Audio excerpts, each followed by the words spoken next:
Oke teman-teman, sebelumnya assalamualaikum warahmatullahi wabarakatuh. Ini saya sudah keluar dari makam dan saya akan sedikit mengulas ya terkait pemakaman yang ada di komplek Candi Amitunon Sunan Sendang Dhuwur. Oke, ini saya akan ke sini terlebih dahulu karena saya di sini menemukan sebuah makam yang dicandi dengan indah. Nah, ini ada satu makam yang saya lihat istimewa. Dari eranya ini sudah era tahun 1500-an ya. Untuk ini ada yang namanya tingkatan-tingkatan di mana ini menjadi lambang status. Ini namanya lotus ya, istilah kalau di orang-orang dahulu ini namanya lotus. Nah, itu ada penyeimbang tengah ya, tengah ini penyeimbang. Untuk yang dimakamkan di sini kalau tidak salah ini adalah Yang Supo. Nah, ini ada ukir-ukiran yang indah di bawahnya, ada sulur-suluran, ada bunga-bungaan. Nah, ini juga makam-makam dahulu seperti ini ya teman-teman ya. Ada seperti ini nanti diartikan sendiri-sendiri, tapi kalau secara pengetahuan atau beberapa buku itu namanya kalau nggak salah itu terate ya, terate. Ini tumpukan daun terate atau kembang terate. Tumpukan daun kembang terate ini kalau sepengetahuan saya atau yang saya tahu di beberapa literasi itu melambangkan status sosial atau kasta teman-teman ya. Semakin tinggi, semakin banyak ini kasta sosialnya semakin tinggi atau orang yang memiliki yang berpunya ya teman-teman ya. Keindahannya. Untuk ukir-ukiran yang lain tidak ada ukir-ukiran lain ya, di sini tidak ada ukir-ukiran lain. Oke, seperti teman-teman ya. Ini tokohnya kalau tidak salah orang sini mengatakan Empu Supo. Ini ada sulur-suluran. Nah, ini sulur-suluran banyak sekali sulur-suluran. Pokoknya semakin indah makam tersebut itu berarti status sosial mereka semakin tinggi pula. Kita lanjut ya. Kita ke sini. Kalau di dalam sana tadi itu ada makam. Di sini makamnya nggak terlalu banyak teman-teman ya. Tapi ada satu yang menurut saya sepuh. Ini ya. Ini sepuh. Kita kembali lagi.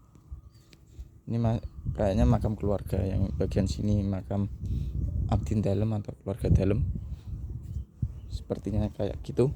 Bisa juga kurang paham. Kita lanjut ke makam-makam yang lain ya. Saya akan sedikit menjelaskan. Kalau ini adalah ukir-ukiran. Ini adalah ukir-ukiran teman-teman ya. Nah, seperti ini. Ini ada kembang wajik. Kembang wajik, ada ukir-ukiran bunga-bungaan ya, sulur-suluran. Kita akan lihat ini adalah dulunya candi ya teman-teman ya. Candi Amitunon, tempat pembakaran mayat ya. Oke, sebentar saya akan menunjukkan. Nah, ini ada, kalau ini sudah dirubah teman-teman ya. Ini Makoro dulunya. Kalau saya lihat ini Makoro ya. Ini Makoro atau Buto.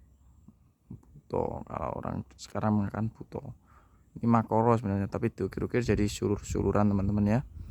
Karena memang perubahan dari Hindu Buddha ke era Islam, dan di era Islam memang bentuk patung-patung itu memang nggak diperbolehkan, makanya diukir. Ini adalah akulturasi budaya teman-teman ya. Ini ada apa ini, kijang ya. Ini kijang, ini ada sayap Garuda. Nah, ini Garuda. itu di atas sana ini ada Garuda juga. Ini Garuda. Bisa dikatakan kalau tidak salah berarti menunjukkan ini itu apa ya? Itu dulu burung Garuda terus diukir kembali menjadi kayak sulur-suluran teman-teman ya. Itu ada kayak stupa-stupa, ukiran stupa. Ya, bila diperjelas kayak ada ukiran stupa. Seperti itu teman-teman. Kalau seperti ini apa ya? Kalau saya mengatakan adalah sebuah lorong atau gapuro, di mana ini gapuro yang ke sekian. Jadi ada beberapa pintu masuk di sana 1, 2, dan 3, di mana apa ya? Alam 1, alam 2, alam 3 kalau di dalam Hindu Buddha ya teman-teman ya. Kemudian kalau kita lihat ini adalah naga ya teman-teman. Kalau naga ini identik dengan naga Nggiri teman-teman ya. Kalau di Nggiri teman-teman bisa melihatnya. Ini merupakan naga Nggiri, mirip naga Nggiri. Memang kalau secara harfiah ini sudah diukir sulur-suluran karena memang kembali lagi ini adalah akulturasi budaya ya teman-teman ya. Yang suka naga Nggiri teman-teman, tepatnya naga Nggiri. Ini juga kayaknya ada ukir-ukiran juga, cuma sudah dibuat sulur-sulur. Saya kurang bisa memastikan ini gambar apa. Sebelumnya kita masuk ke komplek makamnya ya teman-teman ya. Ini saya akan menjelaskan kembang patran ya, kembang patran sodo lanang. Kemudian ini ada lagi, ini namanya Purnama Sidi teman-teman ya. Berbentuk lingkaran. Ini Purnama Sidi, di mana Purnama Sidi sendiri itu memiliki arti seorang ulama, alim ulama ya. Alim ulama menunjukkan bahwasanya dia seorang alim ulama yang memiliki sisi keilmuan yang sangat hebat. Kalau di masa lalu kiai lah, kiai yang bisa apa saja istilahnya gitu, memiliki kemampuan di bidang akademik yang hebat. Ini juga ada Purnama Sidi ya. Ini ada ukir-ukiran sulur-suluran. Ini ada huruf khat. Ini kulu apa ini? Ini Ali. Saya kurang bisa membaca ini. Ini Muhammad Shallallahu Alaihi Wasallam mungkin ya. Ini Muhammad. Nah ini saya kurang bisa membaca tulisannya, tapi yang jelas ini biasanya orang dahulu itu makamnya tidak ditulisi nama ya teman-teman ya. Jarang yang ditulisi nama, bukan tidak ada tapi jarang. Kebanyakan dikasih simbol-simbol seperti ini. Ini juga tulisan ya, ini tulisan cuma sudah tidak terbaca ya teman-teman ya tulisannya. Ini hot coffee, tulisannya la ilaha illallah Muhammadur Rasulullah. Nah ini. Nah, saya kembali lagi, ini adalah sebagai status sosial teman-teman ya. Ini sebagai status sosial, dimana semakin tinggi Padma atau semakin banyak ininya bunga teratenya, lambang bunga terate, ini semakin tinggi pula status sosialnya. Pemberian kayak pencandian seperti ini biasanya setelah 1000 harinya, tidak langsung 1 hari enggak, tapi ini bertahap. Ketika sudah 1000 hari baru ini dikasih pencandian seperti ini, dimana 1 hari ini awal meninggal itu dibuatkan, habis itu batunya ditahlili lah istilahnya. Jadi diajak tahlilan batunya, kemudian terakhir pada 1000 harinya dipasang. Jadi ini adalah batu yang berdoa, simbolisasinya seperti itu. Kemudian maksud dari bunga terate ini adalah kedekatan manusia kepada Tuhan, agar cepat diantar ke Tuhan, istilahnya kayak gitu. Karena ini adalah akulturasi budaya, karena di dalam budaya Hindu itu akulturasi dikatakan bahwasanya bunga terate itu adalah sarana atau kendaraan para dewa untuk menemui Tuhan kan gitu. Sama kayak ini dimaksudkan kurang lebihnya seperti itu. Dimaksudkan orang yang meninggal agar bisa langsung bertemu Tuhan, diantarkan kepada Tuhan dan mendapatkan ampunan Tuhan. Seperti itu teman-teman ya. Ini sebagian ada di sebagian literasi. Kadang kita nggak membahas secara ini makam kuno saja, tapi tidak dijelaskan. Ini ada kembang patran juga ya, kembang patran. Ini ada sodo lanang. Ini sodo lanang teman-teman ya. Ini maksudkan adalah doanya agar cepat sampai kepada Tuhan yang Maha Esa. Atau bisa dikatakan juga sodo lanang adalah perlambangan dia seorang laki-laki. Seperti itu teman-teman ya. Ayo kita langsung masuk ke sini. Ini kalau dari bentuknya gini. Ini ke Duriyah Sunan Sendang. Assalamualaikum warahmatullahi wabarakatuh. Oke teman-teman, untuk ini kita lihat ya. Ini di Duriyah, di bawah ini juga makam ya. Kita lihat juga ini adalah, kalau yang pertama ini makam Mbah Sunan Pambayun ya, anak Bajeng Mbah Sunan Sendang. Kita bisa melihat ya teman-teman, kita bisa melihat kalau ini sudah masuk era Pajang teman-teman, karena era Pajang itu rata-rata lonjong panjang, meskipun ininya diputus seperti halnya era Demak kebanyakan besar dan ini diputus ya. Kemudian ini apa ya, lebih ada besar lagi. Kalau biasanya Demak itu besar dan tingginya sekitar 50 sentian ya kalau era Demak. Kalau sudah masuk Pajang itu masa-masa peralihan, jadi jarang apa, masih kayak mirip-mirip era Demak. Kemudian lebih kecil seperti halnya era-era Mataraman ya. Kemudian ini teman-teman ya, kita bisa lihat ini ada yang namanya bulan sabit ya. Kemudian lingkaran atau purnama sidi. Bulan sabit dan lingkaran purnama sidi ini menunjukkan dia adalah anak pertama, anak Bajeng biasanya kayak gitu. Kemudian adanya ini juga stupa kalau nggak salah ya. Kalau penamaannya lebih ke terate gitu aja ya, terate. Nah ini makam keturunan Duriyah Sunan Sendang. Kemudian ini, nah ini ada dodonya, ini juga laki-laki, biasanya kayak gitu teman-teman, lebih tepatnya kayak gitu. Kalau ini kan nggak ada.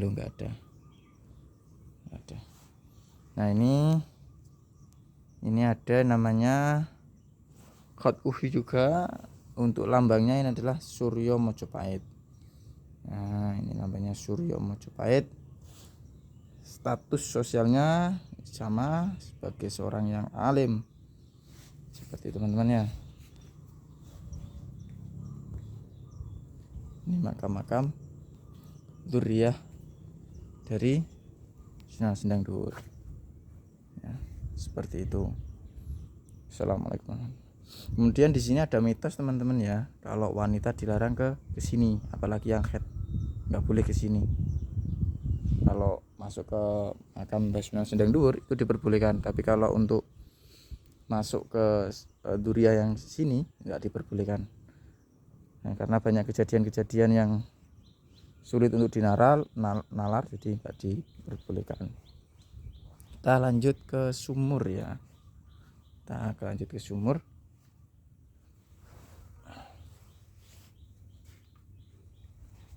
Kita lanjut sumur Pangidonan ya. Sumur Pangidonan ini, nah ini sumur Pangidonan. Karena ini bulan puasa saya tidak minum, nanti saya bawa ya. Ini Pangidonan, sumur Pangidonan ini dahulunya ya, ini ada tempat meludah Sunan Sendang Dhuwur. Jadi Sunan Sendang Dhuwur itu ngajar santrinya itu di sini nih ya. Di sini nih Sunan Sendang Dhuwur ngajar ya.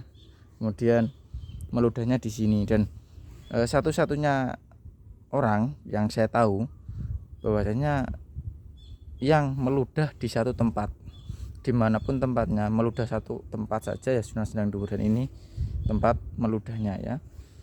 Seperti itu teman-teman ya. Habis ini kita lanjut ke sana. Nah, ini ada makam yang seperti ini, nanti kita akan bahas bentar lagi ya. Oke, kita lanjut teman-teman ya.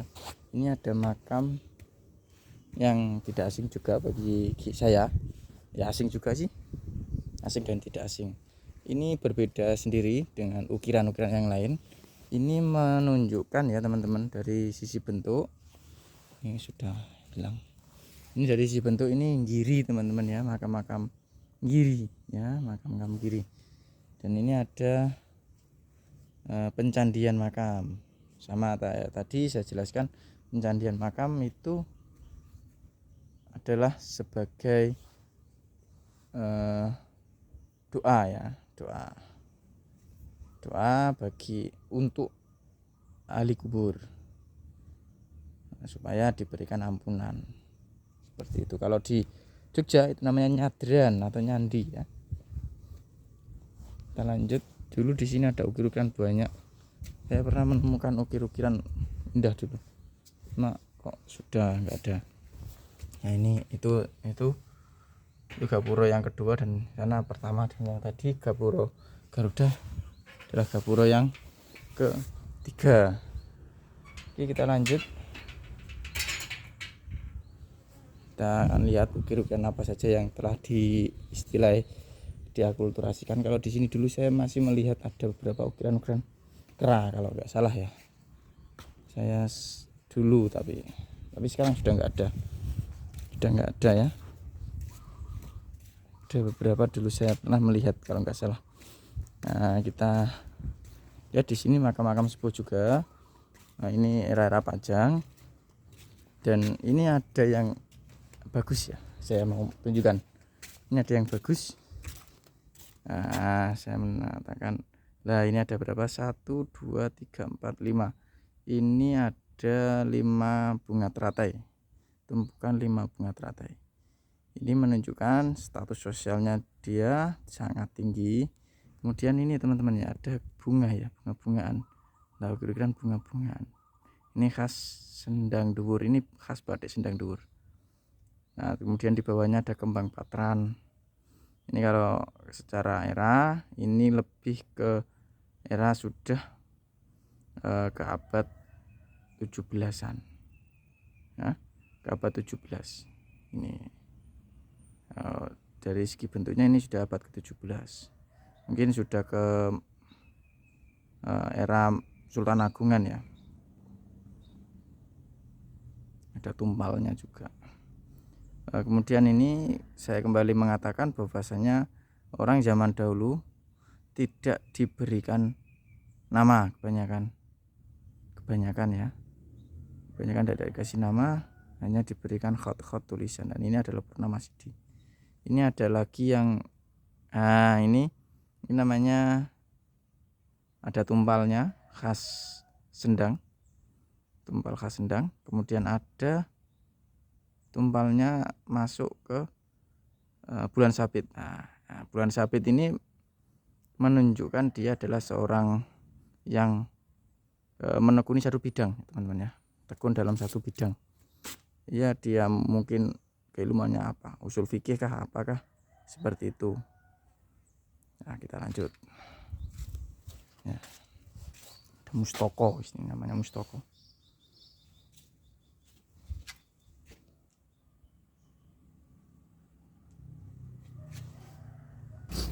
Oke, kita lanjut teman-teman ya. Ini ada beberapa gapura juga. Kita akan melihat gapura sini ya. Nah, ini adalah Ganesha. Dulunya mirip Ganesha teman-teman. Mirip Ganesha ya, mirip Ganesha. Ini ada 2 gapura juga di sini. Ya, di sini ada gapura juga. Dan kita akan lihat, teman-teman bisa melihatnya, bisa diperjelas ya. Ini adalah angsa. Ini adalah angsa ya teman-teman. Angsa juga, 2 angsa yang menjadikan lambang dunia fana. Ya, kalau di beberapa literatur angsa adalah lambang dunia fana di Hindu Buddha. sebagai penghantar manusia ya. Kemudian ini juga ada Garuda, sudah hilang. Kita lihat lagi ya. Nah, itu ada gambar-gambar Garuda, cuma sudah dihilangkan, diganti sulur-sulur. Kalau kita melihat kepada artefak yang belum diakulturasi, dibentuk ulang, ini akan sangat terlihat hewan-hewannya ya, akan sangat terlihat hewan-hewannya. Untuk makam-makam sini nih masih makam, cenderung makam baru teman-teman ya, enggak setua yang ada di dalam dan di selatan masjid. Jadi di sini komplek makamnya tua-tua, sepuh-sepuh. Ini semakin besar bukan berarti semakin tua, bukan. Kalau ini juga era-era tahun 1800 akhir. Ini Giri teman-teman ya. Ada sedikit mahkota tengah ini menunjukkan dia laki-laki. Kita lihat ke sini apakah ada ukir-ukiran lain. Ternyata sudah tidak ada. Dulu saya pernah melihat beberapa ukir-ukiran yang, tapi beberapa sudah hilang ya, sudah diamankan seperti itu. Nah, ini juga keindahan yang lain. Ini candi, berbentuk dulu candi ya. Kalau teman-teman ke candi-candi mesti tahu ini apa ya, seperti itu. Ini dulu menggunakan kuncian semua teman-teman ya, jadi enggak lepas Padma, jadi enggak lepas. Jadi ada kunci-kuncian yang menjadikan mereka tidak akan lepas. Ini adalah simbol untuk menghilangkan energi negatif. Nah, baru tahu kan? Ini namanya simbol untuk menghilangkan energi negatif. Ini maksudnya seperti itu, doanya untuk menghilangkan energi negatif. Seperti itu teman-teman ya. Kita masuk ke sini juga. Kalau sini makamnya makam masih era baru, teman-teman ya. Kita kesini, ini ada lambang-lambang, ini ada sulur-sulur ya.